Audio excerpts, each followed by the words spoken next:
కడప జిల్లా కలెక్టర్ను కలిసి ప్రజలు రైతులు ఎదుర్కొంటున్న పలు సమస్యలపై వివరించారు ఎంపీ అవినాష్ రెడ్డి. రాయలసీమ ఎత్తిపోతల పథకం చాలా అవసరమని చెప్పారు. తెలంగాణ ప్రభుత్వం ఇబ్బడముబ్బడిగా 800 అడుగుల్లోనే నీటిని తరలించకపోతుందని ఆరోపించారు. రాయలసీమ లిఫ్ట్ ఇరిగేషన్ కట్టి ఉంటే తెలంగాణ స్నేహపూర్వక ఒప్పందానికి వచ్చేదని చెప్పారు. బడ్జెట్లో నిరుద్యోగ భృతి, ఆడబిడ్డ నిధి ఊసలేదని విమర్శించారు.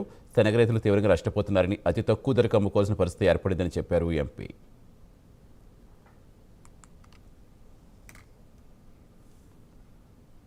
కలెక్టర్ గారితో భేటీ కావడం జరిగింది.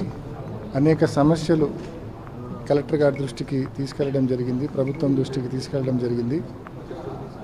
ముఖ్యంగా శనగ రైతులు, మరి శనగ పంట ఈసారి దిగుబడి చాలా బాగా వచ్చింది. మరి దిగుబడి బాగా వచ్చిన పరిస్థితుల్లో ఒకవైపు ఎంఎస్పి చూస్తే 5,875 రూపాయలు ఎంఎస్పి ఉంది, ప్రభుత్వం ప్రకటించిన ఎంఎస్పి. కానీ రైతులు అమ్ముకుంటా ఉంది మాత్రం 4,700కి అమ్ముకుంటా ఉన్నారంటే పూర్తిగా ఎంఎస్పి కంటే 1,100-1,200 రూపాయలు పర్ క్వింటాల్ తక్కువకు అమ్ముకుంటా ఉన్నారు.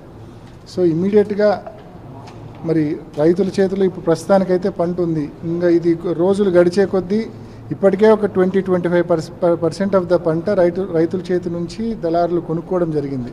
ఇంకా రోజులు గడిచే కొద్దీ రైతులు నిల్వ చేసుకోలేరు కాబట్టి పంట అంతా అమ్మేస్తారు, తక్కువ రేటుకి అమ్మే పరిస్థితి ఉంది. కాబట్టి ఇమ్మీడియట్గా ప్రభుత్వం ఇంటర్ఫియర్ అయి ఎంఎస్పి ధరకు 5,875 రూపాయలు ఏదైతే ఎంఎస్పి ఉందో ఆ ఎంఎస్పి పర్ క్వింటాలు 5,875 రూపాయలు ఇచ్చి ప్రభుత్వమే ముందుకు వచ్చి పంటను కొనుగోలు చేయాలా, రైతును ఆదుకోవాలా, రైతులు డిస్ట్రెస్ సేల్ చేయకుండా చేసే పరిస్థితి రాకుండా ప్రభుత్వం తక్షణమే ముందుకు వచ్చి రైతుల వద్ద పంటలు కొనుగోలు చేయాలని చెప్పి కలెక్టర్ గారి ద్వారా ప్రభుత్వాన్ని రిక్వెస్ట్ చేయడం జరిగింది.